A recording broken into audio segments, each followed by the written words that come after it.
Here's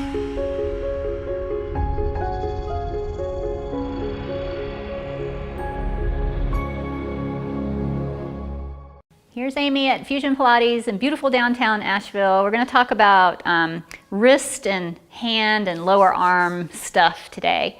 So I've talked about this in class a few times, and I know Jen has mentioned it, but often it's hard for us to take weight and really bear weight on our hands, not because our wrists are weak, but because all this musculature in the lower arm is too tight. And so that makes it really uncomfortable for us to bear weight.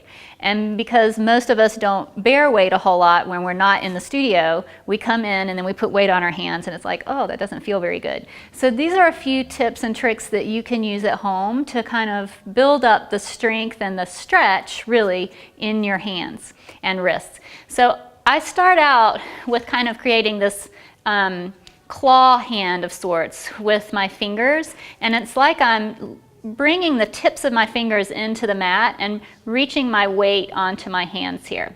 And you want to think of suctioning up the inner palm away from the floor. So it's like I'm trying to draw my fingers towards me, and there's a lot of engagement of the intrinsic muscles of the hand here.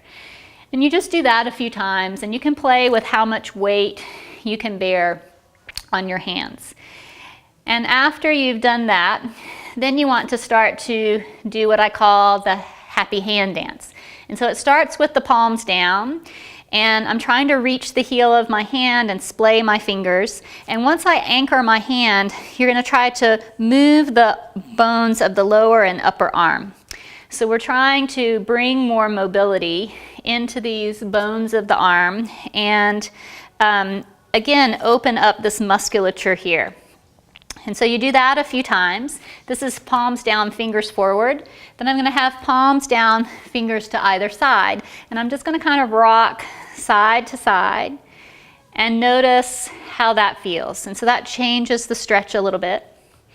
If having your shoulders in line with your wrist is too much, you can lengthen your hips back to take some of the weight off of your hands and do the same thing. So you just want to kind of play with whatever range of motion is right for you.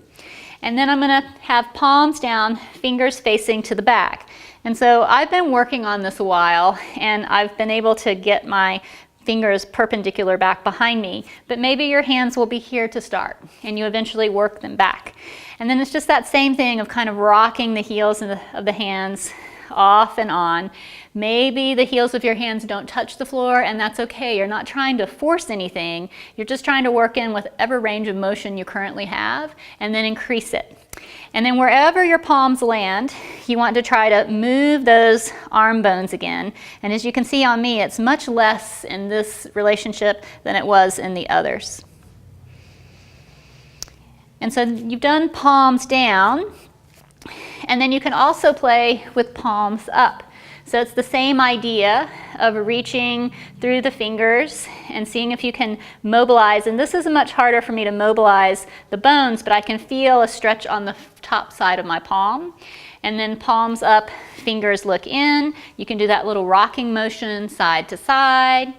And then palms up, fingers back. And same thing, rocking forward and back. You'll feel how the weight shifts change the relationship of the stretch on the tops of the hands and the outer wrists. And then you just release out of that. So this is great to prepare you for when you come into the studio to actually bear weight on your hands. It's also great to undo a lot of that computer texting kind of relationship of the wrist and the lower arm. So I hope you enjoy your happy hand dance.